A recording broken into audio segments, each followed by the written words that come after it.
അസ്സലാമു അലൈക്കും വറഹ്മത്തുള്ളാഹി. ബിസ്മില്ലാഹി അൽഹംദുലില്ലാഹി വസ്സലാത്തു വസ്സലാമു അലാ റസൂലില്ലാഹി വഅലാ ആലിഹി വസ്വഹ്ബിഹി അൽ ഫായിസീന ബിറിദല്ലാഹി അമ്മാ ബഅദ്. ബഹുമാന്യ സഹോദരങ്ങളെ, ഹിജ്റയുടെ മാതൃക ഖലീലുല്ലാഹി ഇബ്രാഹിം അലൈഹി ഇസ്ലാമിൻ്റെ മാതൃക പിൻപറ്റലാണ് എന്ന് ആമുഖമായി ഇന്നലെ നമ്മൾ സൂചിപ്പിച്ചു. നമ്മുടെ മുഖ്യ വിഷയം ഹബീബ് അഷ്റഫുൽ ഖൽഖ് സ്വല്ലല്ലാഹു അലൈഹി വസല്ലമ തങ്ങളുടെ ഹിജ്റയും അതിൻ്റെ പശ്ചാത്തലവുമാണ്. അങ്ങനെ വരുമ്പം ചർച്ചയിൽ ഇടക്ക് കയറി വരും മുഹറം. കാരണം ഹിജ്റയാണ് നമ്മുടെ മുഖ്യ വിഷയം. ആ ഹിജ്റ വർഷം തുടങ്ങുന്നത് മുഹറമാണ് എന്നതുകൊണ്ട് മുഹറമിൻ്റെ പ്രാധാന്യം നമുക്ക് തുടർന്നുള്ള ദിവസങ്ങളിൽ ഇൻഷാ അല്ലാഹ് ചർച്ചയിൽ വരും. ഇൻഷാ അല്ലാഹ് ഹബീബ് അഷ്റഫുൽ ഖൽഖ് സ്വല്ലല്ലാഹു അലൈഹി വസല്ലമ തങ്ങൾ പരിശുദ്ധ മക്ക ശരീഫിൽ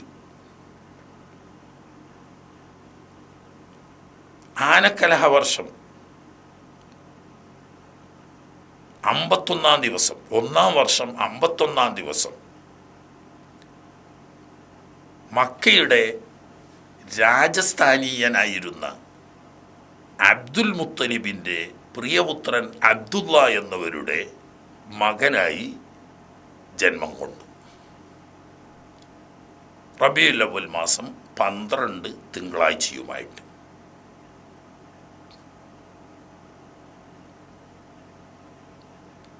പിതാവ് മരണപ്പെട്ടു പോയിരുന്നു നേരത്തെയെങ്കിലും പിതാമഹനുണ്ട്. ആ നാട്ടിലെ ഭരണാധികാരി, കിരീടം വെക്കാത്ത രാജാവ്, ചോദ്യം ചെയ്യപ്പെടാത്ത നേതാവ് ആയിരുന്നു അബ്ദുൽ മുത്തലിബ്. ആ അബ്ദുൽ മുത്തലിബിൻ്റെ പുത്രനായി രാജകുമാരൻ്റെ സ്ഥാനം വഹിച്ചുകൊണ്ടാണ് ഹബീബ് അഷ്റഫുൽ ഖൽഖ് സ്വല്ലല്ലാഹു അലൈഹി വസല്ലം തങ്ങൾ മക്കയിൽ ജനിച്ചു വളരുന്നത്.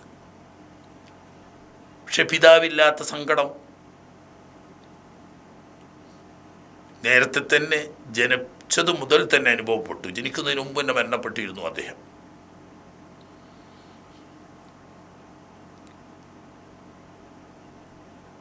ഉമ്മ 6ാം വർഷത്തിൽ ഉമ്മയും മരണപ്പെട്ടു.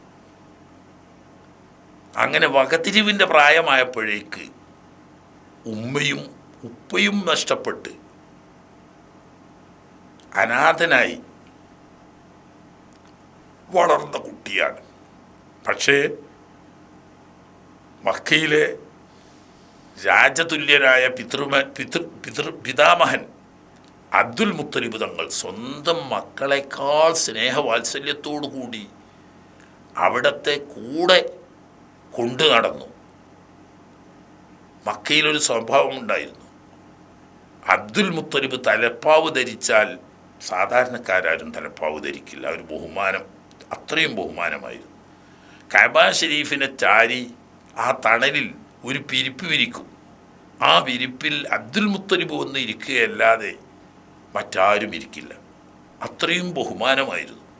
എന്നാൽ ആ പിരിപ്പിൽ തൻ്റെ കൂടെ പ്രിയപ്പെട്ട പൗത്രൻ മുഹമ്മദ് എന്ന കുഞ്ഞിനെ അടുത്തിരുത്തി വാത്സല്യപൂർവ്വം അവിടുത്തെ തലയിലും പുറത്തും തടകി സ്നേഹവാത്സല്യം പ്രകടിപ്പിക്കുമായിരുന്നു. എന്നിട്ട് അദ്ദേഹം തന്നെ പറയും, എൻ്റെ പൊന്നുമോൻ ഞാൻ എൻ്റെ കൂടെ ഇരുത്തി സ്നേഹിച്ച് വാത്സല്യം കൊടുക്കുന്നത് കണ്ട് നിങ്ങൾ അസൂയപ്പെടണ്ട.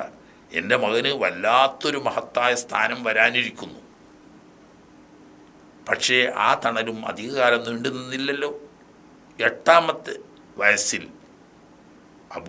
അബ്ദുൽ മുത്തലിബ് തങ്ങളും മരണപ്പെട്ടു. പിന്നെ തൻ്റെ പിതാവ് അബ്ദുള്ള എന്നവരുടെ നേരെ സഹോദരനായ, ഉമ്മയും വാപ്പയും മൊത്ത സഹോദരനായ അബൂ ത്വാലിബിനെ മഹാനായ അബ്ദുൽ മുത്തലിബ് വസിയത്ത് ചെയ്തേൽപ്പിച്ച് കുട്ടിയുടെ സംരക്ഷണം. ആ സംരക്ഷണത്തിൽ വളർന്ന് സ്വന്തം മക്കളെക്കാൾ സ്നേഹവാത്സല്യത്തോടു കൂടി വളർത്തി അബ്ദുൽ മുത്തലിബിന് ശേഷം മക്കയുടെ നേതൃസ്ഥാനം അബൂ ത്വാലിബിൻ്റെ വശം ആയിരുന്നു. അങ്ങനെ അബൂ ത്വാലിബ് തൻ്റെ മക്കളെക്കാൾ സ്നേഹിച്ച് അങ്ങേ അറ്റം വാത്സല്യത്തോടു കൂടി വളർത്തി. പക്ഷേ തനിക്ക് സാമ്പത്തികമായി കുറേ പരാധീനതയായിരുന്നു. അതൊക്കെ ഉണ്ടെങ്കിലും തൻ്റെ സഹോദരപുത്രനെ സ്നേഹിച്ച് ലാളിച്ച് പരിപാലിക്കുന്നതിൽ യാതൊരു വീഴ്ചയും വരുത്താതെ കുട്ടി അല്പം പ്രായമായി ഒരു 10 വയസ്സോടടുത്ത സമയത്ത് തൻ്റെ പിതൃവ്യൻ അനുഭവപ്പെടുന്ന സാമ്പത്തികമായ പ്രയാസങ്ങൾ മനസ്സിലാക്കി സ്വയം തൊഴിൽ കണ്ടെത്തി വലിയ സമ്പന്നരായ അറബികളുടെ ആട്ടിൻ പറ്റത്തെ മരങ്ങളിൽ മേയിച്ച് ദിവസക്കൂലിക്ക് പണിയെടുത്ത് വരുമാനം കണ്ടെത്തി. അതുകൊണ്ട് തൻ്റെ പ്രിയപ്പെട്ട മൂത്താപ്പ പിതൃവ്യനെ സഹായിക്കാൻ കുഞ്ഞുനാളിൽ തന്നെ ആ കുട്ടി സന്നദ്ധരായി. ചുരുക്കുന്നു, വിശദീകരിച്ച് ചരിത്രം പറയുന്നില്ല. അങ്ങനെ 25 വയസ്സ് വരെ തൻ്റെ പിതൃവ്യൻ്റെയും അവരുടെ ഭാര്യയുടെയും കൂടെ സ്വന്തം മക്കളെപ്പോലെ സ്നേഹ വാത്സല്യത്തോടുകൂടി വളർന്ന് വിശ്വസ്തനും സത്യസന്ധനുമായി നാട്ടിൽ പ്രസിദ്ധനായി. അതിനിടക്ക് ആടുമേക്കൽ കുട്ടിക്കാലം കെട്ടാണ്. അത് കഴിഞ്ഞതിന് ശേഷം കച്ചവടത്തിന് സായിബ് എന്ന് പറയുന്ന ഒരു പ്രശസ്തനായ സത്യസന്ധനായ കച്ചവടക്കാരുണ്ടായിരുന്നു. അദ്ദേഹത്തിൻ്റെ സഹായിയായിക്കൊണ്ട് കച്ചവടത്തിൽ ജോലി ചെയ്തുകൊണ്ടാണ് അവിടെ നിന്ന് 2ാം ഘട്ടം തുടങ്ങുന്നത്. ആടുമേച്ച് നിത്യജീവിതത്തിന് വഴി കണ്ട് സ്വന്തം പിതൃവ്യനെ സഹായിച്ചുകൊണ്ട് തുടങ്ങിയ ആ ജീവിതം കുറച്ചുകൂടി മുതിർന്നപ്പോൾ സത്യസന്ധമായ വിശ്വസ്തമായ കച്ചവടക്കാരുടെ കൂടെ പോയി കച്ചവടം ചെയ്ത് ശീലിച്ച് കച്ചവടത്തിലൂടെ കിട്ടുന്ന വരുമാനം കൊണ്ട് തൻ്റെ കുടുംബത്തെ സഹായിക്കുന്ന രീതി. അങ്ങനെ ആ ചരിത്രം നീണ്ടുപോകുന്നു. ഖദീജത്തുൽ കുബ്രയുടെ സഹോദരി അവരും കച്ചവടക്കാരിയായിരുന്നു. പക്ഷേ വലിയ ഖദീജ ബീവിയെ പോലെയുള്ള അത്ര വലിയ കച്ചവടക്കാരിയല്ല. ആ കച്ചവടത്തിന് സഹായിച്ച് കച്ചവടത്തിൽ വലിയ നേട്ടവും പുരോഗതിയുമുണ്ടായി. കച്ചവടത്തിലുള്ള കഴിവും സത്യസന്ധതയും മനസ്സിലാക്കിയ സഹോദരി തൻ്റെ സഹോദരിയാവുന്ന ഖദീജയെ അറിയിച്ചു. ഇങ്ങനെ അബ്ദുൽ മുത്തലിബിൻ്റെ പേരമകൻ, അബൂ ത്വാലിബിൻ്റെ പോറ്റുമകൻ മുഹമ്മദ് ബിൻ അബ്ദുള്ള, അദ്ദേഹം നല്ല കഴിവുറ്റ വിശ്വസ്തനും സത്യസന്ധനുമായ ഒരു വ്യാപാരിയാണ്. അദ്ദേഹത്തെ കച്ചവടത്തിന് കൂട്ടുകയാണെങ്കിൽ നിൻ്റെ കച്ചവടത്തിന് വലിയ പുരോഗതി ഉണ്ടാവും എന്ന് പറയുകയും നബി സല്ലല്ലാഹു അലൈഹി വസല്ലം തങ്ങളോടും തന്നെ അവർ ആവശ്യപ്പെട്ടു. നിനക്ക് ഖദീജയുടെ കച്ചവടത്തിന് എനിക്ക് വലിയ മുതൽ മുടക്കിയ വലിയ വ്യാപാരങ്ങളൊന്നും ചെയ്യാൻ മാത്രം സമ്പത്തില്ല. എൻ്റെ സഹോദരിയാവുന്ന ഖദീജ വലിയ പണം മുടക്കി വലിയ വലിയ കച്ചവട സംഘങ്ങളെ അയക്കുന്നുണ്ട്. നിങ്ങളെപ്പോലത്തെ ഒരു വിശ്വസ്തനെ കിട്ടിയാൽ അവൾക്കും അത് വളരെ നല്ലതാണ്. അങ്ങനെ ആ കച്ചവടത്തിൽ മഹാനായ നബി സല്ലല്ലാഹു അലൈഹി വസല്ലം തങ്ങൾ പല പ്രാവശ്യം ഖദീജ ബീവിയുടെ കച്ചവടത്തിന് പോയി. അക്കൂട്ടത്തിൽ ബുസ്രായിലേക്ക് പുറപ്പെട്ടൊരു കച്ചവടത്തിൽ മൈസറത്ത് എന്ന് പറയുന്ന വിശ്വസ്തനും സത്യസന്ധനുമായ തൻ്റെ ഭൃത്യനെ കൂടെ അയച്ച് നന്നായി പഠനം നടത്താൻ കൽപ്പിക്കുകയും അതിലൂടെ താൻ നേരത്തെ പ്രതീക്ഷിച്ചു കൊണ്ടിരുന്ന അന്ത്യപ്രവാചകനാകാൻ സാധ്യതയുള്ള വ്യക്തിയാണെന്നും വിശ്വസ്തനും കച്ചവട രംഗത്ത് മഹാകഴിവ് തെളിയിച്ച വ്യക്തിയുമാണെന്ന് ബോധ്യപ്പെട്ടപ്പോൾ കച്ചവടത്തിൽ ഷെയർ കൊടുക്കുന്നതിനേക്കാൾ നല്ലത് തനിക്ക് ജീവിത സഖിയായി തൻ്റെ ഒരു ഭർത്താവായി കിട്ടുകയാണെങ്കിൽ കൊള്ളാമെന്ന് ഇങ്ങോട്ട് ആഗ്രഹം പ്രകടിപ്പിക്കുകയും അത് മൂത്താപ്പ അബൂ ത്വാലിബിനോടും എളാപ്പ അബ്ബാസിനോടും ഹംസയോടും അറിയിച്ചപ്പോൾ അവർ അന്വേഷിച്ച് ആ കല്യാണം നടപ്പനുസരിച്ച് കുടുംബങ്ങൾ പരസ്പരം തീരുമാനിച്ച് നിശ്ചയിച്ച ആ വിവാഹം നടക്കുകയും അന്നു മുതൽ മഹദിയായ ഖദീജ ബീവി റളിയല്ലാഹു തആല അൻഹയുടെ കച്ചവട സാമ്രാജ്യത്തിൻ്റെ മാനേജർ സ്ഥാനം ഏറ്റെടുത്ത് കച്ചവടത്തിൻ്റെ ഉത്തരവാദിത്വമായി മുന്നോട്ട് പോയി. ചുരുക്കട്ടെ, ഈ ജീവിതത്തിൽ മഹാനവറുകൾ അനുഷ്ഠിക്കുന്ന സത്യസന്ധതയും വിശ്വസ്തതയും വ്യക്തിത്വവും കഴിവും നാട്ടിൽ പാട്ടായി.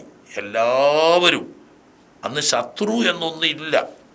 അബ്ദുൽ മുത്തലിബിൻ്റെ പേരമകൻ അൽ അമീൻ, അസ്വാദിഖ് സത്യസന്ധൻ, അൽ അമീൻ വിശ്വസ്തൻ, ഈ പേരിലല്ലാതെ മുഹമ്മദ് എന്ന പേരിൽ പോലും വിളിക്കാതെ അൽ അമീൻ എന്ന് പറഞ്ഞാൽ ഒറ്റവാക്കിൽ അറിയപ്പെടുന്ന അത്രയും സ്ഥാനത്ത് എത്തുകയും അങ്ങനെ തൻ്റെ 35-ാം വയസ്സിൽ കഅബ പുനർനിർമ്മാണത്തിന് ഖുറൈശികൾ ഏകകണ്ഠമായി തീരുമാനിക്കുകയും പുനർനിർമ്മാണം നടന്നുകൊണ്ടിരിക്കുകയും ചെയ്തു. അതിൽ ഖുറൈശികളുടെ എല്ലാ ഗോത്രങ്ങളും ഭാഗവാക്കാണ്. അക്കൂട്ടത്തിൽ ബനൂ ഹാഷിമുകാരുടെ കൂടെ മഹാനായ നബി സല്ലല്ലാഹു അലൈഹി വസല്ലം തങ്ങളുമുണ്ട്. ഹജറുൽ അസ്വദ് വെക്കേണ്ട സ്ഥാനമെത്തിയപ്പോൾ അതൊരു വലിയ അഭിമാനത്തിൻ്റെ അന്തസ്സിൻ്റെ പ്രശ്നമാണ്. എല്ലാ ഗോത്രക്കാർക്കും നാം വെക്കണം, നമ്മൾ വെക്കണം, നമുക്ക് വെക്കണം എന്ന ഒരു ഹജറുൽ അസ്വദല്ലേ ഉള്ളൂ. അങ്ങനെ അത് വഴക്കായി വക്കാണമായി ഒരു കുഴപ്പത്തിൻ്റെ വക്കിലെത്തി. അങ്ങനെ തലമുതിർന്ന കാരണവന്മാർ കൂടിയാലോചിച്ച് നമ്മൾ നല്ലൊരു കാര്യത്തിന് വേണ്ടി അള്ളാഹുവിൻ്റെ ഭവനമാവുന്ന കഅബ പുനർനിർമ്മാണത്തിന് ഒരുങ്ങിയിട്ട് ഇപ്പോൾ ഒരു കുഴപ്പത്തിൻ്റെ വക്കിലെത്തിയത് ഏതായാലും ഭംഗിയല്ല. അതുകൊണ്ട് ഈ പ്രശ്നത്തിന് രമ്യമായ ഒരു പരിഹാരം നമുക്ക് കാണണം എന്ന് തീരുമാനിക്കുകയും, എന്നാൽ ബാബു ബനൂ ശൈബയിലൂടെ ആദ്യം ആരാണോ കടന്നു വരുന്നത് അവരെ വിധികർത്താവാക്കാം, അവരുടെ തീരുമാനം അംഗീകരിക്കാം എന്ന് പറഞ്ഞ് ആ മീറ്റിംഗ് കഴിഞ്ഞ് പിരിയുന്നതിന് മുമ്പ് ഈ വാതിലിലൂടെ കടന്നു വന്നത് അൽ അമീൻ എന്നും അസ്സാദിഖ് എന്നും മോമന പേരിൽ അറിയപ്പെടുന്ന ഇബ്നു അബ്ദുൽ മുത്തലിബിൻ്റെ പേരക്കുട്ടിയായിരുന്നു. എല്ലാവർക്കും വലിയ സന്തോഷമായി. സത്യസന്ധനെന്ന് പേര് കേട്ട, വിശ്വസ്തനെന്ന് പ്രശസ്തനായ മുഹമ്മദാണല്ലോ എന്നത്, എന്തായാലും അനീതി ഉണ്ടാവില്ല. അവർ അടുത്ത് വിളിച്ച് പറഞ്ഞു, ഞങ്ങൾ ഇങ്ങനെ ഈ പ്രശ്നത്തിനൊരു പരിഹാരം ഈ വാതിലിലൂടെ ആദ്യം വരുന്ന ആൾ തീരുമാനിക്കുന്നത് ഞങ്ങൾ അംഗീകരിക്കുമെന്ന് തീരുമാനിച്ചിട്ടുണ്ട്. അതുകൊണ്ട് ഞങ്ങളെടുത്ത തീരുമാനം, നിങ്ങൾ എന്താണോ തീരുമാനിക്കുന്നത് അത് ഞങ്ങൾ അംഗീകരിക്കാം.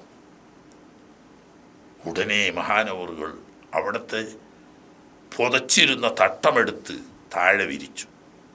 അതിൽ ഹജറുൽ അസ്വദ് എടുത്തു വെച്ചു. എന്നിട്ട് മക്കയിലുള്ള എല്ലാ പ്രധാന ഖുറൈശി ഗോത്രക്കാരുടെയും തലവന്മാരെ വിളിച്ചിട്ട് ചുറ്റും നിൽക്കാൻ പറഞ്ഞു. ഈ തട്ടത്തിൻ്റെ ചുറ്റും നിന്നിട്ട് ചുറ്റുഭാഗത്തും ഓരോ ഗോത്രത്തിൻ്റെ ഓരോ നേതാക്കൾ ഈ തട്ടം പിടിച്ച് ഉയർത്താൻ പറഞ്ഞു. അങ്ങനെ എല്ലാ ഗോത്രത്തിൻ്റെയും തലവന്മാർ ഒന്നിച്ച് ഈ തട്ടം 4 ഭാഗത്തു നിന്നും പിടിച്ച് ഉയർത്തി. ഹജറുൽ അസ്വദിൻ്റെ ഉയരം വരെ എത്തിയപ്പോൾ അൽ അമീൻ തന്നെ സ്വന്തം കൈകൊണ്ട് ഈ തട്ടത്തിൽ നിന്ന് ആ കല്ലെടുത്ത് ഹജറുൽ അസ്വദ് സ്ഥാപിക്കേണ്ട സ്ഥാനത്ത് സ്ഥാപിച്ചു. ഇപ്പം എല്ലാവർക്കും സന്തോഷമായി. അവർ വിശ്വസിച്ചതുപോലെ തന്നെ അസ്വാദിഖും അൽ അമീനും ആണെന്ന് അവർക്ക്. കാരണം ഒരു ഗോത്രത്തിനും ഞങ്ങളാണ് വെച്ചത് എന്നും പറയാൻ പറ്റൂല, ഒരു ഗോത്രത്തിനും ഞങ്ങൾ കൂടിയില്ല എന്നും പറയാൻ പറ്റൂല. ഇപ്പം എല്ലാ ഗോത്രങ്ങളും കൂടി ഭാഗവക്കായി ഒറ്റ കെട്ടായി എല്ലാവരും കൂടി പൊക്കുകയും അബ്ദുൽ മുത്തലിബിൻ്റെ പേരമകൻ സ്വന്തം കൈകൊണ്ട് തൽസ്ഥാനത്ത് സ്ഥാപിക്കുകയും, അതോടുകൂടി ആ പേരും പ്രശസ്തിയും അംഗീകാരവും ഒന്നുകൂടി വർദ്ധിച്ചു. പിന്നീട് 5 വർഷം കഴിയുമ്പോൾ 40 വയസ്സ് പൂർത്തിയായ സമയത്താണ് നുബുവത്ത് കിട്ടി പ്രഖ്യാപനം വരുന്നത്. ആദ്യഘട്ടത്തിൽ പ്രശ്നങ്ങളൊന്നുമില്ല. പക്ഷേ പരസ്യമായി പരിശുദ്ധ ദീനിൻ്റെ അടിസ്ഥാനമാവുന്ന തൗഹീദ്, ഏകദൈവാരാധന, അള്ളാഹുവിന് മാത്രമേ ഇബാദത്ത് എന്ന വണക്കം ചെയ്യാൻ പാടൂ, അള്ളാഹു അല്ലാത്ത വസ്തുക്കളെ ഇബാദത്ത് ചെയ്തുകൂടാ, എല്ലാം സൃഷ്ടിച്ചതും പരിപാലിക്കുന്നതും അള്ളാഹുവാണ്, എല്ലാത്തിൻ്റെയും ഉടമക്കാരൻ അവനാണ്, പരമമായ വണക്കമാവുന്ന ആരാധന അവന് മാത്രമേ ചെയ്യാവൂ എന്ന് പറയുമ്പോൾ അവർ പ്രശ്നമായി. ചുരുക്കത്തിൽ ആദ്യമാദ്യം ഇസ്ലാമിലേക്ക് കടന്നു വന്നത് ഒറ്റപ്പെട്ട ചുരുക്കം ചില പ്രമുഖരുണ്ടെങ്കിലും മഹാഭൂരിപക്ഷവും നാട്ടിലെ പാവപ്പെട്ടവരും അശരണരും അഗതികളുമാവുന്ന അടിമകളും അടിച്ചമർത്തപ്പെട്ടവരുമായ പാവപ്പെട്ട ജനങ്ങളായിരുന്നു. അവർ ദൈനംദിനം അടിക്കടി വർദ്ധിച്ചു കൊണ്ടിരിക്കുന്നു. ഇതിൽ ശത്രുക്കൾ അസ്വസ്ഥരായി. ഇതിനൊരു അറുതി വരുത്താൻ വേണ്ടി അബൂതാലിബുമായി പലപ്പോഴും അവർ ചർച്ച നടത്തി. ഒരു വേള അബ്ദുല്ലാഹിബിൻ റബിയത്ത് എന്ന് പറയുന്ന അതിസുന്ദരനും മഹായോഗ്യനുമായൊരു യുവാവുണ്ട്. അദ്ദേഹത്തെയും കൂട്ടിയിട്ട് അബൂതാലിബിൻ്റെ സമീപത്ത് ചെന്നു. അബൂതാലിബ്, നിങ്ങളുടെ മകന് പകരം അബ്ദുല്ലാഹിബിൻ റബിയത്തിനെ ഞങ്ങൾ തരാം. നിങ്ങളുടെ മകനെ ഞങ്ങൾക്ക് വിട്ടുതരണം. കാരണം ഞങ്ങളുടെ പൂർവ്വപിതാക്കളെയൊക്കെ വിഡ്ഢികളാക്കിക്കൊണ്ടും ഞങ്ങൾ ആരാധിക്കുന്ന വസ്തുവിനെ ആക്ഷേപിച്ചുകൊണ്ടും ഇദ്ദേഹത്തിന് ഈ ചെയ്തി ഇനി മുന്നോട്ട് കൊണ്ടുപോകാൻ നിവൃത്തിയില്ല. നിങ്ങൾക്ക് നഷ്ടപ്പെടാനൊന്നുമില്ല. നിങ്ങളുടെ മകനെ ഞങ്ങൾ കൊല്ലും. അതിന് പകരം അദ്ദേഹത്തെക്കാൾ യോഗ്യനായ സുന്ദരനായ അബ്ദുല്ലാഹിബിൻ റബിയത്തിനെ നിങ്ങൾക്ക് തരാം. അബൂ ത്വാലിബ് പുച്ഛിച്ചുകൊണ്ട് പറഞ്ഞു, നിങ്ങൾ എന്ത് വിഡ്ഢിത്വമാണ് ഈ പറയുന്നത്?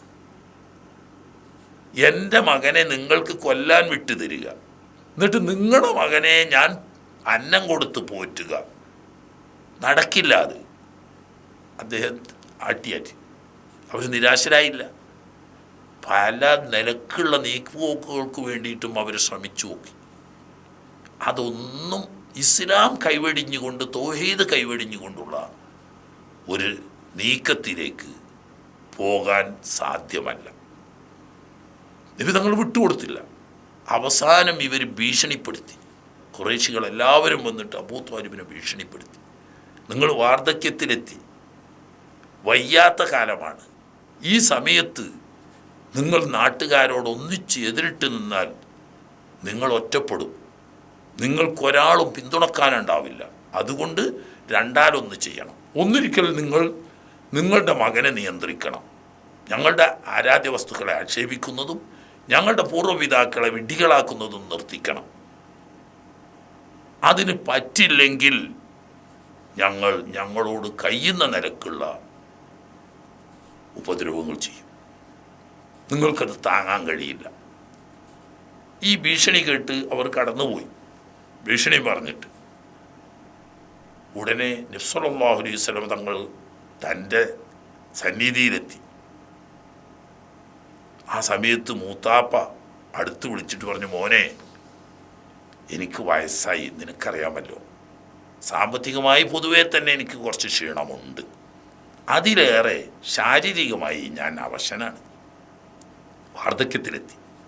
ഇനി എനിക്ക് താങ്ങാൻ കഴിയാത്ത ഉത്തരവാദിത്വം എൻ്റെ പെരടിയിൽ വെക്കരുത് എന്ന് പറഞ്ഞപ്പോൾ തിരുനബി സല്ലല്ലാഹു അലൈഹി വസല്ലം തോന്നി, ഖുറൈശികളുടെ ഈ ഭീഷണിയിൽ പ്രിയപ്പെട്ട മൂത്താപ്പ പേടിച്ചു പോയി, എന്നെ കൈവടിയാൻ പോവുകയാണ് എന്ന് മനസ്സിലാക്കിയപ്പോൾ തിരുനബി സല്ലല്ലാഹു അലൈഹി വസല്ലം തങ്ങൾ ഉറച്ച കാൽവെപ്പോടെ യാതൊരു ചാഞ്ചല്യവുമില്ലാതെ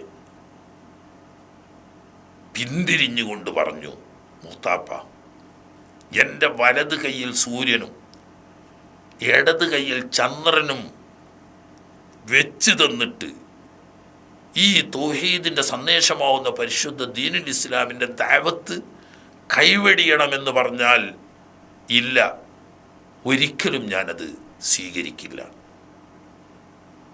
ഒന്നിരിക്കൽ ഈ സന്ദേശം പ്രചരിപ്പിച്ച് ഞാൻ വിജയം നേടും, അല്ലെങ്കിൽ ഈ മാർഗത്തിൽ ഞാൻ മരണം വരിക്കും. നിങ്ങൾക്ക് എന്നെ പിന്തുണക്കണമെങ്കിൽ പിന്തുണക്കാം, ഇല്ലെങ്കിൽ നിങ്ങൾ എന്നെ കൈവെടിയാം. നിങ്ങൾ എന്നെ കൈവെടിഞ്ഞാലും ഞാൻ ഈ പ്രസ്ഥാനം കൈവെടിയില്ല എന്ന് പറഞ്ഞപ്പോഴേക്ക് കരഞ്ഞുപോയി നബി സല്ലല്ലാഹു അലൈഹി വസല്ലം.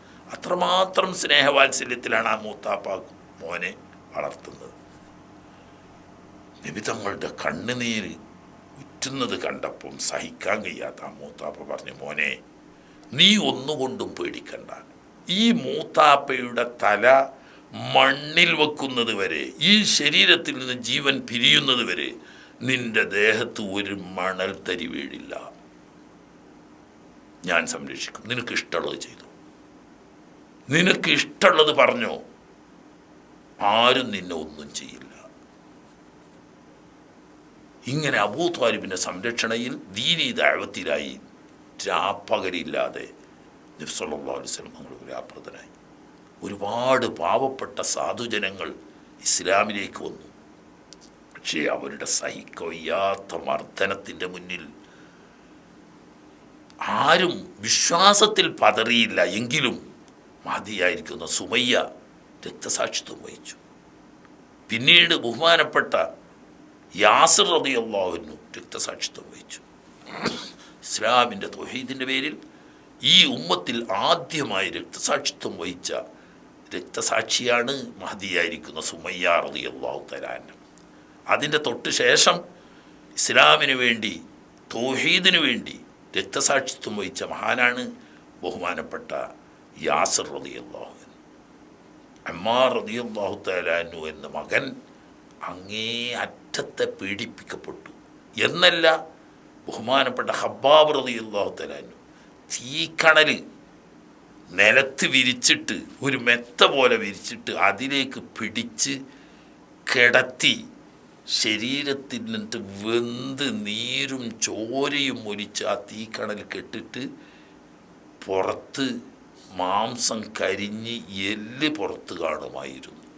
ഈ നിലക്ക് പലരും കൊല്ലപ്പെടുകയും പലരും അസഹ്യമായ മർദ്ദനത്തിന് വിധേയമാക്കപ്പെടുകയും ചെയ്തപ്പോൾ ഗത്യന്തരമില്ലാതെ ഹിജ്റയുടെ ആദ്യത്തെ വാതിൽ മഹാനായ തിരുനബി സല്ലല്ലാഹു അലൈഹി വസല്ലം തങ്ങൾ സഹാബത്തിന് മുന്നിൽ തുറന്നു കൊടുക്കുന്നു.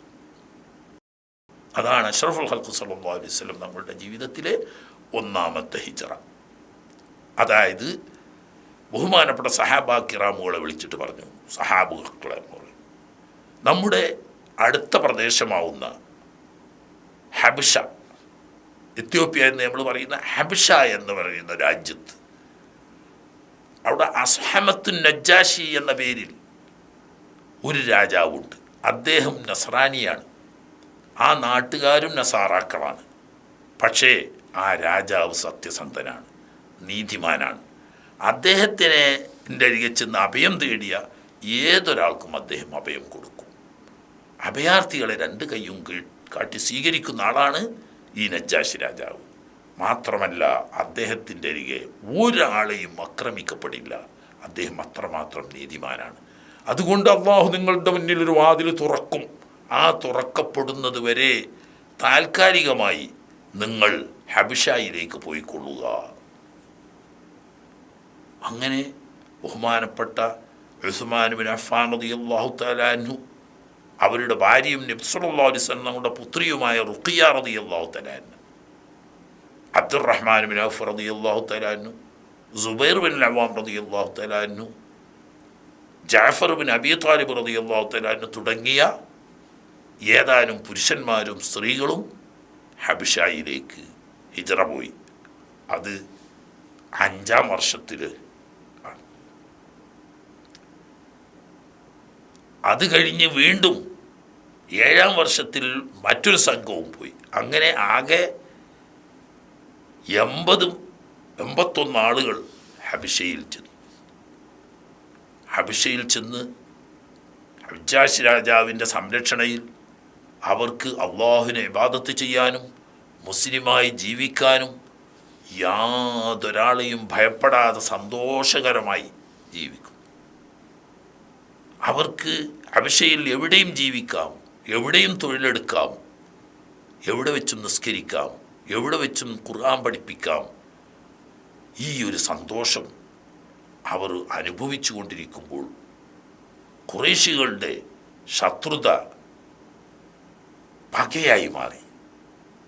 നമ്മളിവിടെ നിരന്തരം മർദ്ദിച്ചു കൊണ്ടിരുന്ന അടിച്ചമർത്തപ്പെട്ട വർഗം നമ്മളിൽ നിന്നിട്ട് ഓടി രക്ഷപ്പെട്ട് ഹബഷയിൽ ചെന്ന് സുഖസുന്ദരമായി ജീവിക്കുകയാണ്. അങ്ങനെ അവരെ സുഖസുന്ദരമായി ജീവിക്കാൻ വിട്ടുകൂടാ. നോക്കണേ അസൂയ.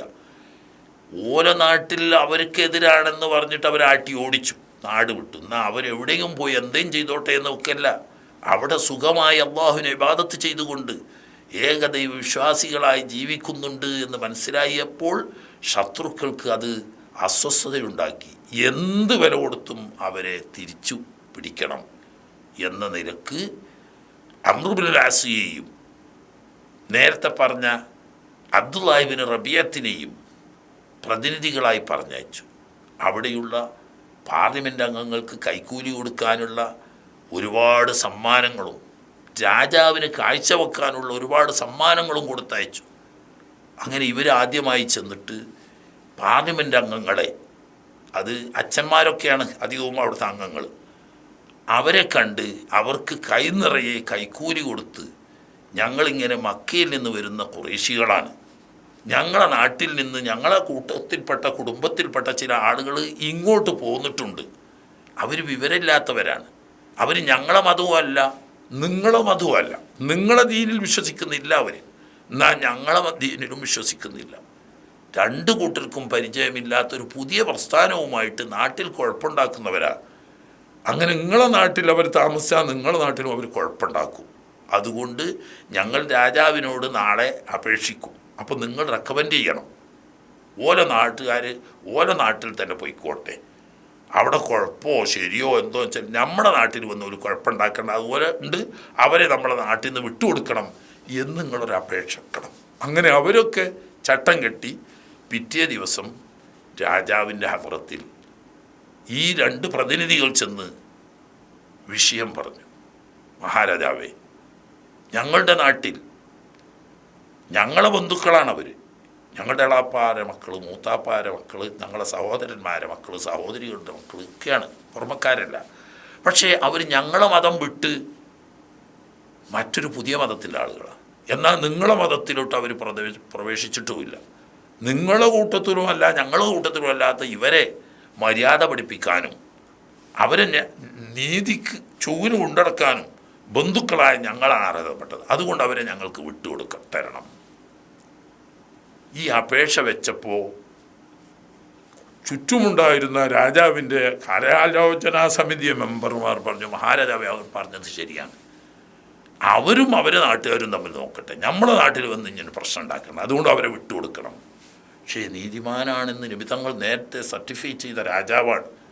അദ്ദേഹം പറഞ്ഞു, അതൊരിക്കലും നടക്കില്ല, നിങ്ങൾ പറയുന്നത് ശരിയോ തെറ്റോ എന്ന് എനിക്ക് തീരുമാനിക്കാൻ കഴിയില്ല, അതുകൊണ്ട് ഇവരെ വിളിക്കുക, ഈ പ്രതിനിധികൾ വരട്ടെ, അവർക്ക് പറയാനുള്ളത് അവർ പറയണം, നിങ്ങൾക്ക് പറയാനുള്ളത് നിങ്ങൾ പറഞ്ഞല്ലോ, എന്നിട്ട് അതിൽ സത്യം എന്താണെന്ന് എനിക്ക് ബോധ്യപ്പെടട്ടെ, അത് ബോധ്യപ്പെട്ടാലേ ഞാൻ അപ്പോൾ ന്യായമായൊരു തീരുമാനമെടുക്കും. അതോടുകൂടി ഇവർക്ക് മനസ്സിലായി നമ്മൾ ഉദ്ദേശം ഒക്കെ ഒന്നും ഇവിടെ നടക്കൂല. ഏതായാലും ആളെ അയച്ചു. അക്കൂട്ടത്തിൽ അവരുടെ നേതാവായിരുന്ന ഇമാം അലി ഇബ്നു അബി ത്വാലിബിൻ്റെ ജ്യേഷ്ഠനാണ് ജാഫർ ഇബ്നു അബി ത്വാലിബ്. ജാഫർ ഇബ്നു അബി ത്വാലിബ് റളിയല്ലാഹു അൻഹു പറഞ്ഞു, ഞാൻ സംസാരിച്ചു കൊള്ളാം. അങ്ങനെ ദർബാറിൽ ഹാജരാക്കി രാജാവ് വിചാരണ ചെയ്തു. ഇങ്ങനെ പറയുന്നല്ലോ, നിങ്ങളെ നാട്ടുകാരുടെ മതവും വിട്ടു, എന്നാൽ ഞങ്ങളുടെ നാട്ടിലെ ദീനൊട്ട് നിങ്ങൾ സ്വീകരിച്ചിട്ടുമില്ല, എന്താണ് നിങ്ങളുടെ വിശ്വാസത്തിൻ്റെ സത്യം? ജാഫർ റളിയല്ലാഹു അൻഹു ഉള്ള സത്യം തുറന്നു പറഞ്ഞു, ഞങ്ങൾ വിവരമില്ലാത്ത ജാഹിലുകളായിരുന്നു, ഞങ്ങൾക്ക് വേദങ്ങളില്ല, ഞങ്ങൾക്ക് പ്രവാചകന്മാരില്ലായിരുന്നു, അങ്ങനെ ഞങ്ങൾ ശവം തിന്നുന്നവരും പരസ്പരം കൊലയുമായി നടന്നവരും രക്തബന്ധം മുറിക്കുന്നവരും പരസ്പരം പിടിച്ചു പറിച്ചും കൊള്ള ചെയ്തും കൊന്നും തിന്നും ജീവിക്കുന്ന വിവരം കെട്ട ഒരു നാശത്തിൻ്റെ വക്കിലെത്തിയതിനാലായി. അതിൻ്റെ ഇടയിൽ ഞങ്ങളെ കൂട്ടത്തിൽപ്പെട്ട തറവാടിൽ ഉന്നതനായ സംശുദ്ധ ജീവിതത്തിൻ്റെ ഉടമയായ അസ്വാദിഖ് എന്നും അല്ലമീൻ എന്നും പേര് കേട്ട ഒരു വ്യക്തി, അദ്ദേഹത്തിന് അള്ളാഹു വഹി കൊടുത്തതനുസരിച്ച് നബിയാക്കി നിയോഗിച്ചതനുസരിച്ച് അദ്ദേഹം അള്ളാഹുവിൻ്റെ സന്ദേശം ഞങ്ങൾക്ക് ഓതിത്തരുകയും ഒരുവനായ ഇലാഹിന് മാത്രമേ ഇബാദത്ത് ചെയ്യാവൂ എന്ന തൗഹീദിൻ്റെ സന്ദേശം ഞങ്ങളെ പഠിപ്പിക്കുകയും കുടുംബബന്ധം ചേർക്കാനും പാവപ്പെട്ടവരെ സഹായിക്കാനും അഗതികളെയും അനാഥകളെയും സംരക്ഷിക്കാനും കുടുംബബന്ധം ചേർത്താനും അതാണ് ഞങ്ങളോട് പഠിപ്പിക്കുന്നത്. അപ്പോൾ രാജാവ് ചോദിച്ചു, ആ നബിക്ക് ഇറക്കിയ വഹയാവുന്ന കിതാബ് നിങ്ങൾക്കറിയാമോ? അപ്പോൾ ബഹുമാനപ്പെട്ട ജാഫർ റളിയല്ലാഹു തആല അൻഹു ഞാൻ ഓതിത്തരാം. അങ്ങനെ സൂറത്ത് മറിയമിൻ്റെ ആദ്യ ഭാഗം മഹാനവർകൾ ഓതി കേൾപ്പിച്ചപ്പോൾ രാജാവ് ഖുർആൻ പാരായണം കേട്ട് കണ്ണിൽ നിന്ന് കണ്ണുനീര് ധാരധാരയായി ഒഴുക്കി. എന്നിട്ട് പറഞ്ഞു, മഹാനായ ഈസാ അലൈഹിസ്സലാമിന് അള്ളാഹു ഇറക്കിക്കൊടുത്ത ഇഞ്ചീൽ, ആ ഇഞ്ചീൽ എവിടെ നിന്നിറങ്ങിയോ അതേ സ്ഥാനത്ത് നിന്ന് തന്നെ അതേ ഇലാഹിൻ്റെ കലാമായി കൊണ്ടിറങ്ങിയതാണ്. ഇഞ്ചീലും ഈ കിതാബും ഒരേ സ്രോതസ്സിൽ നിന്നിട്ട് വരുന്നതാണ്, ഇലാഹിയായ കലാമാണ് എന്ന് പറയുകയും, നിങ്ങൾ പൊയ്ക്കോളൂ, നിങ്ങളെ ഞാൻ ആർക്കും വിട്ടുകൊടുക്കില്ല, നിങ്ങൾ ഈ നാട്ടിൽ സുരക്ഷിതരാണ്, നിങ്ങളെ ആരെങ്കിലും ഉപദ്രവിച്ചാൽ അവരെ ഞാൻ ശിക്ഷിക്കും എന്ന് പ്രഖ്യാപിച്ചു. അങ്ങനെ നിരാശപ്പെട്ട് തിരിച്ചു പോരാതെ അംർ ഇബ്നുൽ ആസ് അബ്ദുല്ലാഹി ഇബ്നു റബീഅത്തിനോട് പറഞ്ഞു, നാളെ ഞാൻ ഒരു യുക്തി പ്രയോഗിക്കുന്നുണ്ട് രാജാവിൻ്റെ മുന്നിൽ. അതോടുകൂടി ഇവരിൽ ഒരു കുട്ടി ബാക്കി ഉണ്ടാവില്ല, ഒറ്റ ഒന്നിനല്ലാതെ കൊല്ലപ്പെടും എന്ന് പറഞ്ഞു അബ്ദുല്ലാഹി ഇബ്നു റബീഅത്ത് പറഞ്ഞു, അത് ചെയ്യരുത്. സംഗതി ആദർശപരമായി നമ്മൾ വിയോജിപ്പുണ്ടെങ്കിലും ഒരേ കുടുംബക്കാരാണ്, നമ്മുടെ ജ്യേഷ്ഠാഞ്ചന്മാരാണ്, നമ്മുടെ എളാപ്പ മൂത്താപ്പന്മാരാണ്, അതുകൊണ്ട് രക്തം ചിന്തുന്നൊന്നും പറയണ്ട, അല്ലാത്ത നിനക്ക് ഏതായാലും നാളെ നമുക്ക് കാണാമെന്നാണ്. പിറ്റേ ദിവസം അംർ ഇബ്നുൽ ആസ് എന്നിട്ട് രാജാവിനോട് പറഞ്ഞു, മഹാരാജാവേ, ഇവർ വലിയ ഒരു അബദ്ധം പറയുന്നുണ്ട്. യേശു ദൈവമല്ല എന്നും മുക്കൂട്ട് ദൈവമല്ല എന്നും 3 ദൈവത്തിൽ ഒരുവനല്ല എന്നും അള്ളാഹു അല്ല എന്നും വെറും അടിമയാണ് എന്നും പറയുന്നുണ്ട്. രണ്ടാമതും വിളിപ്പിച്ചു. ജാഫർ റളിയല്ലാഹു തആല അൻഹു മറ്റുള്ളവരോട് ചർച്ച ചെയ്യും. മറ്റുള്ളവർ ആശങ്കപ്പെട്ടു, എന്താണ് ഇയാളോട് പറയുക? സംഗതി ഖുർആൻ പറഞ്ഞതല്ലാതെ നമുക്ക് പറയാൻ നിവൃത്തിയില്ലല്ലോ. നസറാക്കളാണെങ്കിൽ 3 കക്ഷിയാണ്. ഒരു കൂട്ടർ ഇന്നല്ലാഹു വൽ മസീഹ് ഇബ്നു മറിയം, അള്ളാഹ് എന്ന് പറഞ്ഞ മറിയമിൻ്റെ പുത്രൻ മസീഹാണ്. വലാ തഖൂലു സാലിസു സലാസ, 3 ഇലാഹുകളാ, 3-1 എന്ന് പറയാൻ പാടില്ല. ഇങ്ങനെ നമ്മൾ എന്ത് പറയും? നമ്മൾ ഖുർആനിൽ പറയും. ജാഫർ റളിയല്ലാഹു അൻഹു പറഞ്ഞു, നമ്മളൊന്നും സ്വന്തമായി പറയേണ്ടതില്ല, ഖുർആനിൽ എന്താണ് പറഞ്ഞത് അത് പറയാം. അങ്ങനെ ഹാജരാക്കി, നിങ്ങൾ ഈസ നബി അലൈഹി ഇസ്ലാമിനെ പറ്റി എന്താണ് വിശ്വസിക്കുന്നത്? ഈസ നബി അലൈഹി ഇസ്ലാം കന്യാമറിയത്തിന്, വിശുദ്ധയായ കന്യാമറിയത്തിന് അല്ലാഹു തആല അത്ഭുതകരമായി കൊടുത്ത കുഞ്ഞാണ് എന്നും അദ്ദേഹം മഹാനാണും അള്ളാഹുവിൻ്റെ പരിശുദ്ധമായ വചനമാണ് എന്നും ഖുർആൻ ഞങ്ങളോട് പറയുന്നുണ്ട്. കലിമത്തുഹു അൽഖാഹ ഇലാ മറിയമ റൂഹൻ മിൻ, ആ ആയത്തോതി കേൾപ്പിച്ചപ്പോൾ മറ്റ് നസാറാക്കളൊക്കെ അതിനോട് വിയോജിച്ചെങ്കിലും അസ്ഹാബത്ത് രാജാവ് പറഞ്ഞു, ഒരു താഴെ നിന്ന് ഒരു പുൽക്കൊടി എടുത്തിട്ട് പറഞ്ഞു, നിങ്ങളെ പറഞ്ഞതിനേക്കാളും അപ്പുറം ഈ ഒരു പുൽക്കൊടിയുടെ അത്ര പോലും യേശു ക്രിസ്തു പറഞ്ഞിട്ടില്ല. അദ്ദേഹം പറഞ്ഞതും നിങ്ങൾ പറയുന്നതും ഒന്നാണ്. അള്ളാഹുവിൻ്റെ പ്രവാചകനാണ് യേശു. അള്ളാഹു തആലാന്റെ കലിമത്ത് കൊണ്ട് സൃഷ്ടിക്കപ്പെട്ടവരാണ്. വിശുദ്ധയായ കന്യാമറിയത്തിൽ ജനിച്ച പുണ്യവാനായ പ്രവാചകനാണ് എന്ന് പറഞ്ഞതിന് ശേഷം നിങ്ങൾക്ക് ഈ നാട്ടിൽ സുരക്ഷിതത്വമുണ്ട്, എവിടെയും നിങ്ങൾക്ക് ജീവിക്കാം, നിങ്ങളെ ഉപദ്രവിപ്പിക്കുകയോ വിഷമിക്കുകയോ ചെയ്യുന്നവർക്ക് ഞാൻ ഫൈനടിക്കും എന്ന് പറഞ്ഞ് അവരെ വിട്ടു. ഇങ്ങനെ കുറച്ചുകൂടി കഴിഞ്ഞപ്പോൾ മക്കയിൽ ഒരു പുതിയ സംഭവം ഉണ്ടായി. ചുരുക്കം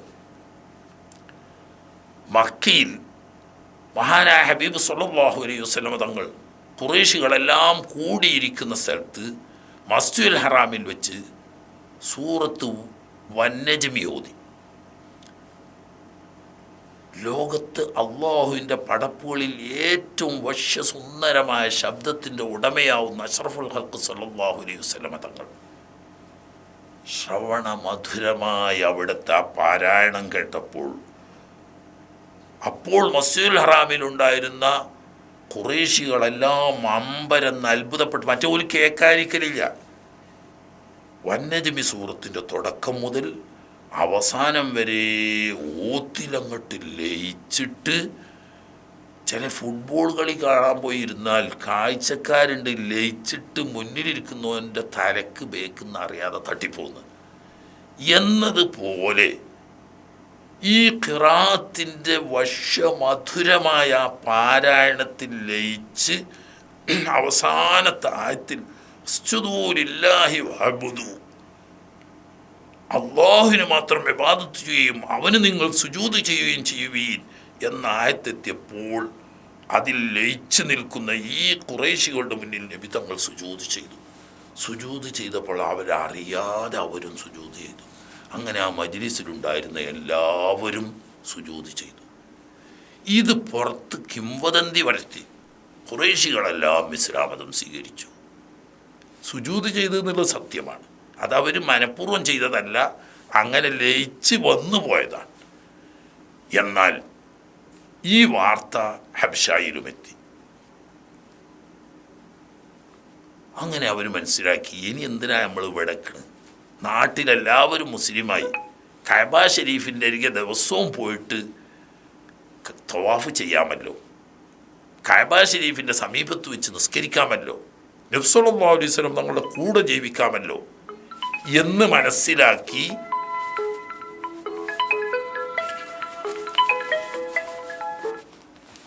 കഅബ ഷരീഫിൻ്റെ സമീപത്ത് വെച്ച് നബി തങ്ങളുടെ കൂടെ ജീവിച്ച് മുസ്ലിമായി ജീവിക്കാമല്ലോ എന്ന നിലക്ക് അവർ തിരിച്ചു വന്നപ്പോൾ നേരത്തെ ഉണ്ടായതിനേക്കാൾ കൂടുതൽ മർദ്ദിക്കുകയും ആക്രമിക്കുകയും ചെയ്യുന്ന കള്ളു കുടിച്ച കുരങ്ങിന് തേള് കുത്തി എന്ന് പറഞ്ഞതുപോലെ ആകെ നിരാശപ്പെട്ട് അവർ വാശിയോടുകൂടി പാവപ്പെട്ട സഹാബത്തിനെ ആക്രമിക്കാനും മർദ്ദിക്കാനും തുടങ്ങി. ഇതാണ് പരിശുദ്ധ ദീനിൽ ഇസ്ലാമിൽ നടന്ന ഒന്നാമത്തെ ഹിജ്റ. ഇനി ഹബീബ് റസൂലുള്ളാഹി സ്വല്ലല്ലാഹു അലൈഹി വസല്ലമ തങ്ങൾക്ക് 2 ഹിജ്റ ഉണ്ട്, സഹാബാക്കൾക്ക് 2 ഹിജ്റ. ഒന്ന് പരിശുദ്ധമായ മക്ക ഷരീഫിൽ നിന്നും ഹബശയിലേക്കുള്ള 1ഉം 2ഉം ഹിജ്റകൾ. ആദ്യം ഒരു ഘട്ടം ഒരു കൂട്ടർ പോയി, പിന്നെ രണ്ടാമതൊരു ഘട്ടം വീണ്ടും പോയി. അത് കഴിഞ്ഞതിന് ശേഷം ബഹുമാനപ്പെട്ട സഹാബത്തിൻ്റെ 2ാമത്തെ ഹിജ്റ മദീന മുനവ്വറയിലേക്കുള്ള ഹിജ്റയാണ്. എന്നാൽ റസൂലുള്ളാഹി സ്വല്ലല്ലാഹു അലൈഹി വസല്ലം തങ്ങൾക്കും 2 ഹിജ്റ ഉണ്ട്. അത് ഇതല്ല. ആ ഹിജ്റ, ഒന്നാമത്തെ ഹിജ്റ ത്വായിഫിലേക്കും 2ാമത്തെ ഹിജ്റ മദീന മുനവ്വറയിലേക്കുമാണ്. ഇൻഷാ അല്ലാഹ് ത്വായിഫ് ഹിജ്റ. കാരണം ഹിജ്റ എന്ന് പറഞ്ഞാൽ ഇബ്രാഹിം നബി അലൈഹി സ്വലാം തന്നെ ബാബിലോണിയയിൽ നിന്നും ഹറാനിലേക്കും ഹറാനിൽ നിന്നിട്ട് ബൈത്തുൽ മഖ്ദിസിലേക്കും പോയതുപോലെ നബി സല്ലല്ലാഹു അലൈഹി വസല്ലം തങ്ങൾ ആദ്യം മക്കയിൽ നിന്ന് ത്വായിഫിലേക്കും പിന്നീട് മക്കയിൽ നിന്നിട്ട് മദീനയിലേക്കും പോയി. സഹാബത്ത് ആദ്യം മക്ക ഷരീഫിൽ നിന്നും ഹബ്ശയിലേക്കും പിന്നീട് മക്ക ഷരീഫിൽ നിന്ന് മദീനയിലേക്കും ഹിജ്റ. ഇത് ഒരുപാട് ഗുണപാഠങ്ങൾ നമുക്ക് തരുന്നുണ്ട്. അത് ഇൻഷാ അല്ലാഹ് നമുക്ക് ചർച്ച ചെയ്യണം. ഇപ്പോൾ ആമുഖമായി ഈ 1ാം ഹിജ്റയെ പരാമർശിച്ച് ഇന്ന് തൽക്കാലം ഇവിടെ നിർത്തുകയാണ്. ഇൻഷാ അല്ലാഹ് നാളെ നമുക്ക് തുടർന്ന് പറയാനുള്ളത് മഹാനായ നബി സല്ലല്ലാഹു അലൈഹി വസല്ലം തങ്ങളുടെ ത്വായിഫിലേക്കുള്ള ഹിജ്റയാണ്. എല്ലാ ഹിജ്റകളും ത്യാഗമാണ്. എല്ലാത്തിനേക്കാളും അള്ളാഹുവിന് മുൻഗണന കൊടുക്കലാണ്. ഹിജ്റയുടെ ആത്മാവ് അതാണ്. അല്ലാതെ ഒരു നാട്ടിൽ നിന്ന് ഒരു നാട്ടിലേക്ക് പോയി എന്നതല്ല പ്രശ്നം. മറിച്ച് അൽ മുഹാജിറു മൻ ഹജറ മാനഹല്ലാ, അള്ളാഹ്ക്കും റസൂലിന് ഇഷ്ടമില്ലാത്ത എന്തുണ്ടോ അതിനെ വെടിയുക. എന്നിട്ട് എവിടത്തേക്ക് പോവുക? അള്ളാഹുവിനും റസൂലിനും പൊരുത്തമുള്ളതിലേക്ക് പോവുക. അത് നാടാവാം, പ്രവൃത്തിയാവാം, വിശ്വാസമാകാം, കർമ്മമാവാം, എല്ലാമാവാം. ഏതായാലും അള്ളാഹുവിനും റസൂലിനും പൊരുത്തമില്ലാത്തത് വെടിയുക, അള്ളാഹ്ക്കും റസൂലിനും. അതുകൊണ്ടാണ് ഖിയാമത്ത് നാൾ വരെ ഹിജ്റ ഉണ്ട് എന്ന് പറയുന്നത്. ലാ ഹിജ്റത ബഅദൽ ഫത്ഹി എന്നൊരു ഹദീസ് ഉണ്ടല്ലോ. അതിൻ്റെ അർത്ഥം മക്ക ഷരീഫിൽ നിന്നും ഇനി മദീന മുനവ്വറയിലേക്ക് ഹിജറ പോകേണ്ടതില്ല. കാരണം എന്താ? മദീന മുനവ്വറ നേരത്തെ പരിശുദ്ധമായ ഇസ്ലാമിൻ്റെ ദാറുൽ ഇസ്ലാമായിരുന്നു, മക്ക ദാറുൽ കുഫറുമായിരുന്നു. ഹിജറ 8-ാം വർഷം മക്കം ഫതഹായതോടുകൂടി മക്ക ഷെരീഫും ദാറുൽ ഈമാനായി മാറി, ദാറുൽ ഇസ്ലാമായി മാറി. അപ്പോൾ മക്ക ഷെരീഫിൽ നിന്ന് അത് ദാറുൽ ഇസ്ലാം ആയതുകൊണ്ട് ഇനി ദാറുൽ ഇസ്ലാം ആവുന്ന മദീനയിലേക്ക് ഹിജറ പോകേണ്ടതില്ല. അത് പറഞ്ഞപ്പോൾ തന്നെ നബി സല്ലല്ലാഹു അലൈഹി വസല്ലം കൂട്ടിക്കൊടുക്കുന്നുണ്ട്. വലാകിൻ ജിഹാദുൻ വനിയ്യ, വലാകിൻ ജിഹാദുൻ വനിയ്യ, അള്ളാഹുവിൻ്റെ മാർഗത്തിന് വേണ്ടി സർവാത്മന സമർപ്പണം നടത്തുക. ജിഹാദ് തന്നെ താൻ അള്ളാഹുവിന് സമർപ്പിക്കുന്ന ജിഹാദ്. വനിയ്യ, എപ്പോൾ വേണമെങ്കിലും എവിടെ നിന്ന് വേണമെങ്കിലും അള്ളാഹുവിനും റസൂലിനും ഇഷ്ടമില്ലാത്ത കാര്യത്തിൽ നിന്ന്, ഇഷ്ടമില്ലാത്ത സ്ഥലത്തു നിന്ന് ഇഷ്ടമുള്ള കാര്യത്തിലേക്ക്, ഇഷ്ടമുള്ള സ്ഥലത്തേക്ക് പോകാൻ ഞാൻ സന്നദ്ധനാണ് എന്ന നിയ്യത്ത് ഒരു വിശ്വാസിയുടെ കൂടപ്പറപ്പായി വേണം. അപ്പോഴേ വിശ്വാസം പൂർത്തിയാവും. അല്ലാതെ ഹിജറ പോകലല്ല. ഹിജറ പോകേണ്ട സാഹചര്യം ഒരു നാട്ടിൽ മുസ്ലിമായി ജീവിക്കാൻ ഒരു നിലക്കും സാധ്യമല്ല. എന്നാൽ ഈ ജനിച്ച നാടും തൻ്റെ തൊഴിലും തൻ്റെ സ്വത്തും എല്ലാം വിട്ടേച്ച് മുസ്ലിമായി ജീവിക്കാൻ പറ്റുന്ന ഒരു പ്രദേശത്തേക്ക് പോകാൻ ഞാൻ സന്നദ്ധന എന്ന് പറഞ്ഞാൽ എൻ്റെ സുഖവും സൗകര്യങ്ങളും സമ്പത്തും എല്ലാം വെടിഞ്ഞ് അള്ളാഹുവിൻ്റെ ഇഷ്ടത്തിലേക്കും കൽപ്പനയിലേക്കും ഞാൻ പോകാൻ സന്നദ്ധനാണ് എന്നുള്ള ഈ ഒരു നിയ്യത്ത് വിശ്വാസിയുടെ മനസ്സിലെപ്പോഴും ഉണ്ടായിരിക്കണം. അൽ മുഹാജിറു മൻ ഹജറ മാ നഹ അല്ലാഹു വറസൂലുഹു. ഇൻഷാ അല്ലാഹ് ത്വായിഫ് ഹിജ്റ, മദീന ഹിജ്റ അത് പറയും. എന്നിട്ട് പിന്നെ മുഹറമിലേക്ക് നമുക്ക് കടന്നു വരും. വാഖിറു ദഅവാന അനിൽ ഹംദുലില്ലാഹി റബ്ബിൽ ആലമീൻ. അസ്സലാമു അലൈക്കും വറഹ്മത്തുള്ളാഹി വബറകാതുഹു.